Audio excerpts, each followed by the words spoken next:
Welcome back. और अब हम डिस्कस करने जा रहे हैं एक और इम्पॉर्टेंट प्रॉब्लम चैप्टर एपी से। ठीक है, इस बार वो क्या बोलता है, डिवाइड कीजिए 32 को into 4 parts which are in AP and such that the product of extremes to the product of means is 7:15। तो जब भी मैं बात करता हूँ कि डिवाइड कीजिए 32 को इनटू 4 पार्ट्स, तो इसका मतलब ये है इस 32 को आपको डिवाइड करना है 4 पार्ट्स में। और डिवाइड का मतलब यहाँ ये नहीं है कि आप डिवीज़न करेंगे, इसका मतलब ये है कि 4 पार्ट्स का सम जो होगा वो 32 के इक्वल होगा। पहले तो इसका सबसे पहले ये मीनिंग समझिए।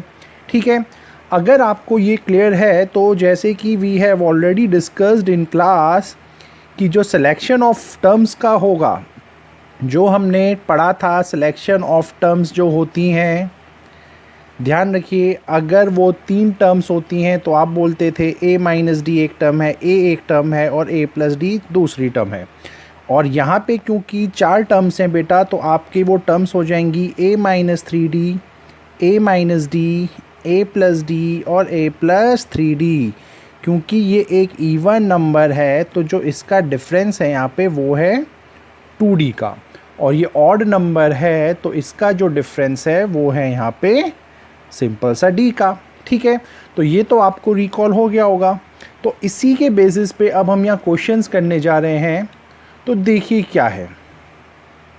सो लेट द 4 पार्ट्स बी, मैं 4 पार्ट्स को ले लेता हूँ। It's a minus 3d, it's a minus d, it's a plus d और इट्स a प्लस 3d। ठीक है, तो वो क्या बोल रहा है, इस चीज़ को गौर से देखिए कि 32 को हमने 4 पार्ट्स में डिवाइड किया। इसका मतलब ये है, जो केस नंबर 1 हमारा यहाँ पे दिखा रहा है उसके अकॉर्डिंगली क्या है, अगर मैं a minus 3d plus a minus d plus a plus d plus a plus 3d को ऐड करूँ तो वो चारों का सम 32 के इक्वल होना चाहिए।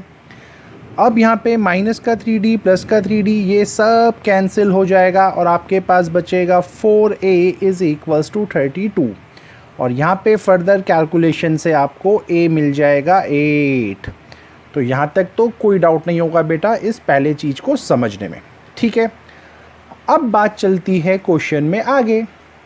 वो बोलता है आपसे product of extremes to the product of means. अगर ये 4 फ्रेंड्स हैं तो let me tell you, extreme right में कौन बैठा है D और एक्सट्रीम लेफ्ट में कौन बैठा है A।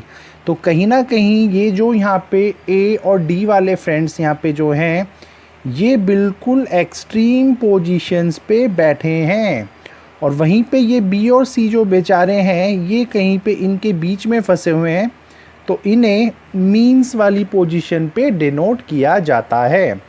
तो इन the same way if I से दी प्रोडक्ट ऑफ एक्सट्रीम्स, तो यानी यहाँ बात चल रही है इन दोनों की, दीज आर एक्सट्रीम्स। इन्हें याद रखिएगा बेटा, एंड वाली टर्म्स को एक्सट्रीम बोला जाता है और ये जो मिडल वाले होते हैं इन्हें बोला जाता है मीन्स। ठीक है, तो यहीं से जो हमारा अब अगला इक्वेशन बनने जा रहा है वो कैसे बनेगा उसको बड़े गौर से देखिएगा। उसने क्या बोला, प्रोडक्ट ऑफ एक्सट्रीम्स, यानी let's say it's a minus 3d into a plus 3d upon a minus d और a plus d, और उसके रेशो को उसने बोला है 7/15। इसको फर्दर अगर मैं सॉल्व करूं ये बनेगा a square minus 9d square और ये बनेगा a स्क्वायर माइनस d का स्क्वायर।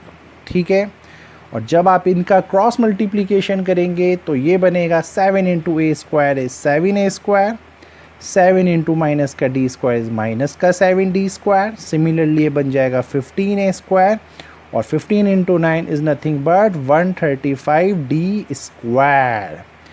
अब अगर मैं इस d को इधर ले जाऊँ तो ये बन जाएगा माइनस का 128d स्क्वायर, और ये इधर आ जाएगा तो ये बन जाएगा माइनस का 8a स्क्वायर। ठीक है, अब यहाँ पे अगर मैं a की वैल्यू पुट करूँ तो दिस इज़ माइनस का 8 और a की वैल्यू 8 थी तो वो 8 का स्क्वायर हो जाएगा, और मैं इस 128 को नीचे रख सकता हूँ। यहाँ पे मेरा D square as it is रहेगा बेटा। अब rest is your calculation. Negative से नेगेटिव कैंसिल, 8 को अगर मैं कैंसिल करूँ तो ये बनेगा 16, इसको मैं फर्दर कैंसिल करूँगा तो 2, और ये 2 से अगर मैं 8 को कैंसिल करूँगा तो डी स्क्वायर की वैल्यू आएगी 4। और डी स्क्वायर की वैल्यू 4 आने का मतलब क्या है, डी की वैल्यू +2 एंड -2। ठीक है, तो अब मुझे बताइए जो मेरी टर्म्स थी उनका आंसर क्या होगा। जो हमारी टर्म्स थी यहाँ पे, एक थी a-3d, एक थी a-d, एक थी a+d और एक थी a+3d। जब मैं d को यहाँ +2 कंसिडर करूँगा तो मेरे क्या आंसर आएगा वो देखिए। a का वैल्यू था 8, तो 8 में से अगर मैं 3 × 2 कर दूँ तो ये हो जाएगा 2। यहाँ तक कोई ट्रबल। सिमिलरली यहाँ 8 लिखा, डिफरेंस था 2, तो ये 6 हो जाएगा। Now you can see difference is 4 4। तो चाहे आप यहाँ वैल्यू डाल के देख लीजिए, चाहे आप डायरेक्ट भी लिख सकते हैं। So this is your AP। ठीक है, और जब आप D को -2 लेंगे तो AP तो यही रहने वाला है, बट यहाँ सीक्वेंस चेंज हो जाएगी और आपकी सीक्वेंस हो जाएगी 14, 10, 6 और 2। So I hope the question is clear to you. बहुत ईजी क्वेश्चन था। अब अगले क्वेश्चन में देखेंगे एक और टिपिकल एग्जाम्पल। थैंक यू बेटा।